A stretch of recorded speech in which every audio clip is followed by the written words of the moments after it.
Jesus ain't no virgin. He did the same thing to me last Christmas. He what? Yeah, Jesus did the same thing to my wife Christmas before last, and my buddy's wife the year before that. Today we're looking at the Family Guy moments that pushed comedy to a place it probably shouldn't go.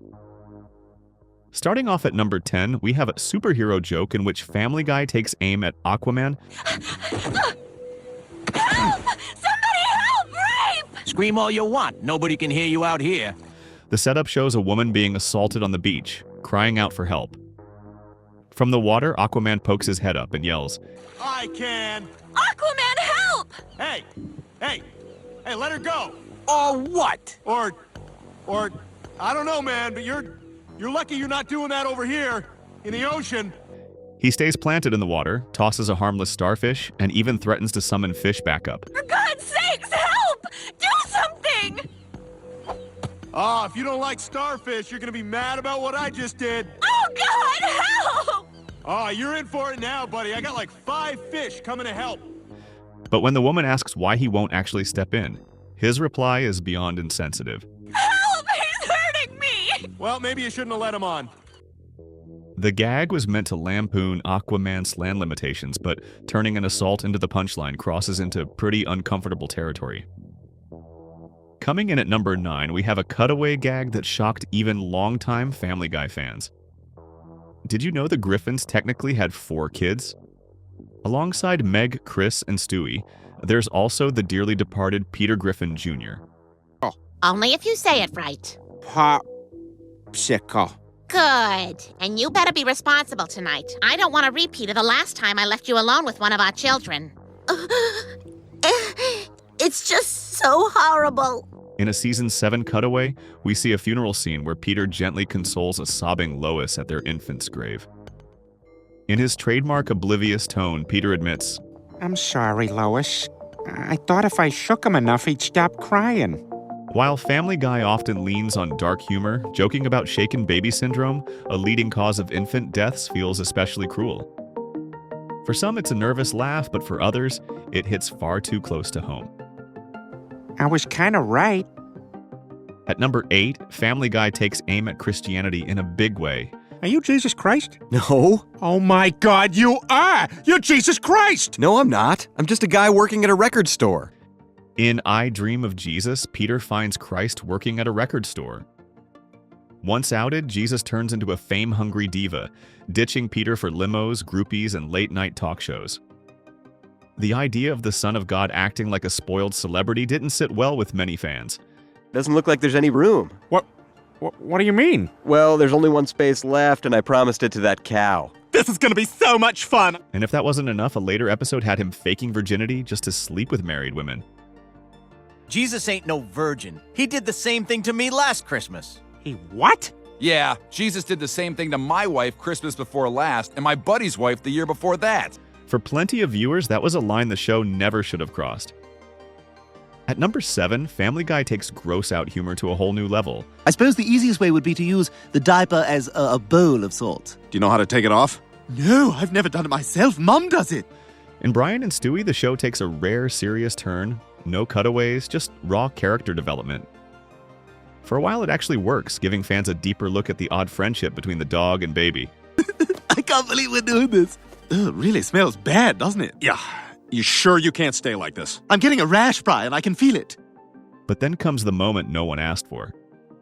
Locked in a bank vault all weekend, Stewie ends up with a dirty diaper and begs Brian to eat it clean. Oh, God! Okay, you ready? Against all reason, he does. It's your thing.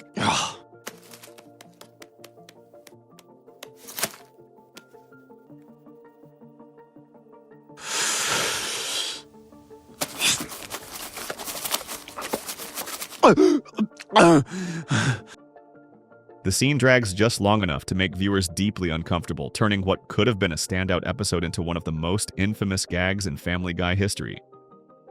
At number 6, Family Guy shows just how far it's willing to push a gag. This whale's beached himself! He needs to get back in the water or he'll die!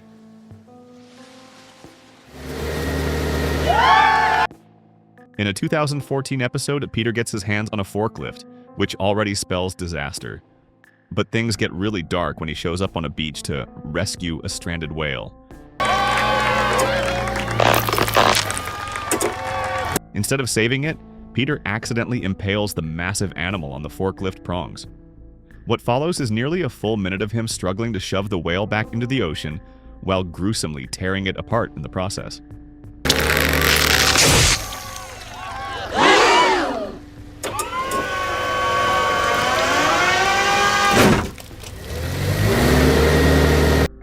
It's one of those moments where fans couldn't tell if they were supposed to laugh or just cringe in disgust.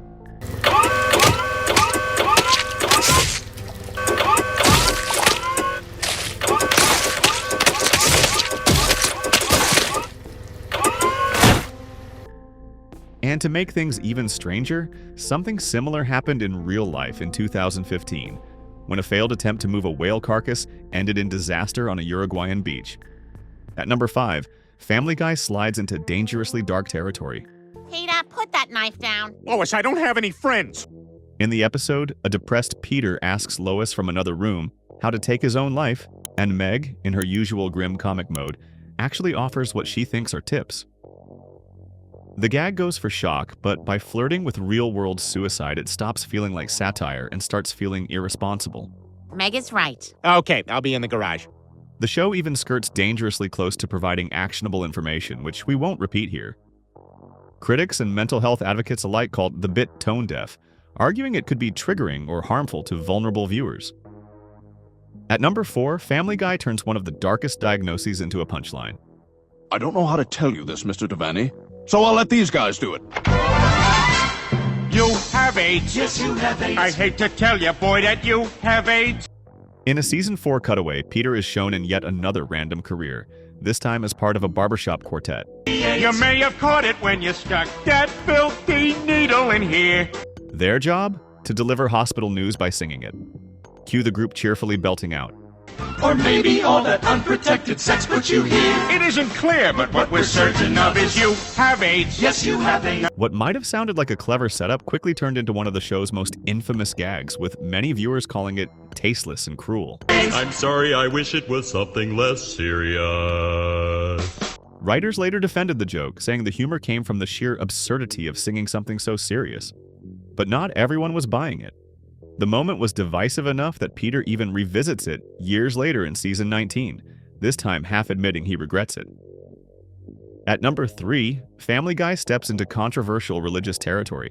Wondrous dancing speck of light, I need a Jew.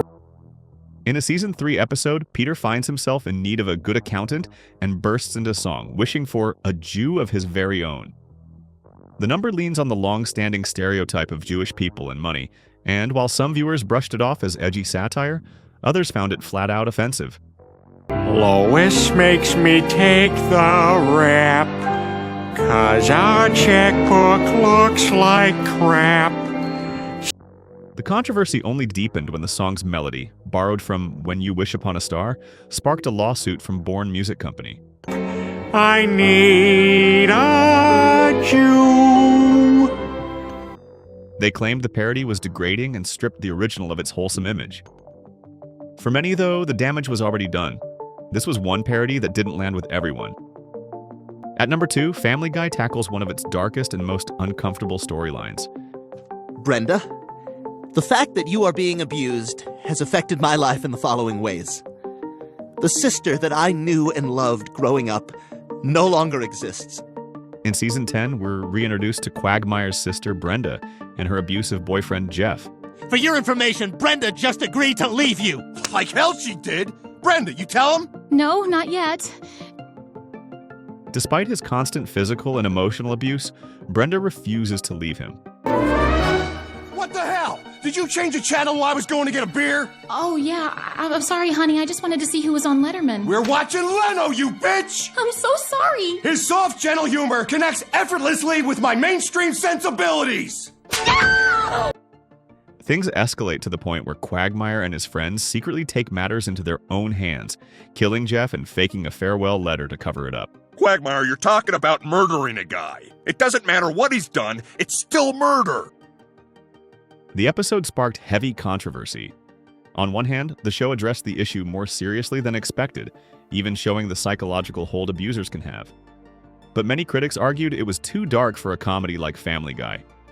At number 1, Family Guy takes on one of the most shocking real-world scandals.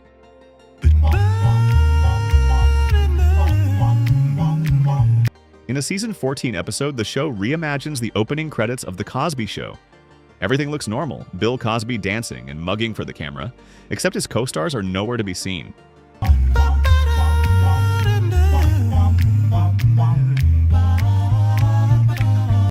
The implication? A direct nod to the more than 60 women who accused Cosby of sexual misconduct. For some, it was a harsh but honest reminder of the truth behind a once-beloved TV icon.